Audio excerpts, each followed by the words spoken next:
Hello, and welcome to Designing and Building the UI. And in this section, we'll be concerned with coming up with a suitable UI for our app, Fuel Finder. The first thing I like to do when coming up with a new app is come up with a very stunning UI. Something that's both simple and intuitive, as well as running on different screen configurations, something that looks good on both a large device and a small device, and preferably everything in between. Now, this may seem generally impossible. There's too many devices that come with a UI that looks good on everything, and sometimes you just want to choose a different subset. But as Android has matured, they've actually added several different tools into the toolkit that allow you to approximate something like this, as well as two prevalent design philosophies, first being adaptive design and the second being responsive design. I'm going to briefly go over both of these and some of their pros and cons.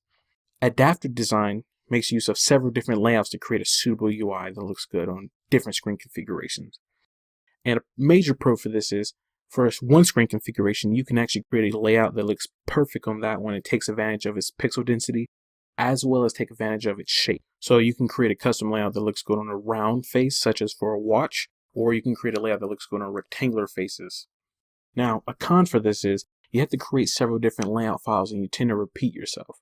Now, for Android, there are at least 100 different screen configurations, and it's impossible to target each one of those and create a UI that looks good on all of those. So what I tend to do professionally when using adaptive design is create a group of different screen layouts that are targeted for the most common screen configurations. And usually that's suitable. The next popular design philosophy is responsive design. And with this, you tend not to create several layouts. You tend to use one, and you use relative positions and sizing for all the elements inside of that layout. This allows them to grow and shrink to consume the available width inside of a parent layout. Now, a major con for this, in my opinion, is it doesn't allow you to add and remove views through XML. You have to do it programmatically, and that can be a pain because you won't know while building layout. You actually have to run it on the device. Android's design system actually allows a hybrid approach. You can both use adaptive and responsive design.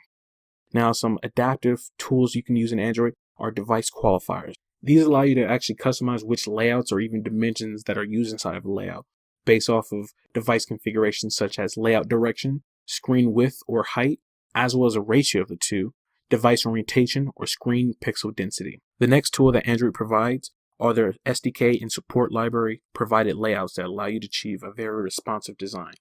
Some include constraint layout, relative layout, or linear layout. You can use all of those layouts nested internally, or you can use them individually to create a very responsive layout.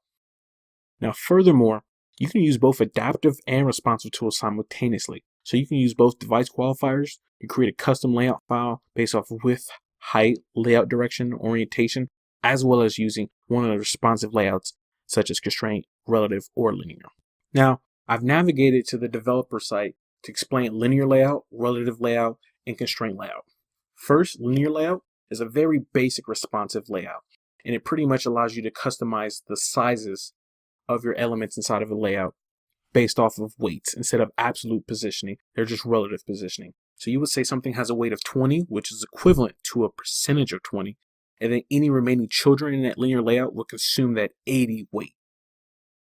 Next is relative layout, and as its names imply, all of its children are based relatively to the parent layout itself, as well as their sibling views.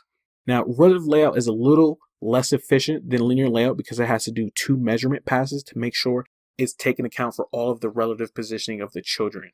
Lastly is constraint layout, and now this is incredibly powerful and is most recently added to the UI toolkit to help achieve a responsive design. And with this, you can get true relative positioning and sizes of your children, as well as actually use percentages to create customized UI. Now, this concludes my discussion on good UI, and hopefully I've given you all the information you need to create a responsive or an adaptive, or even a combination of two layout and UI for your application. Hopefully this has also shined some light on my design process going ahead with the Fuel Finder app.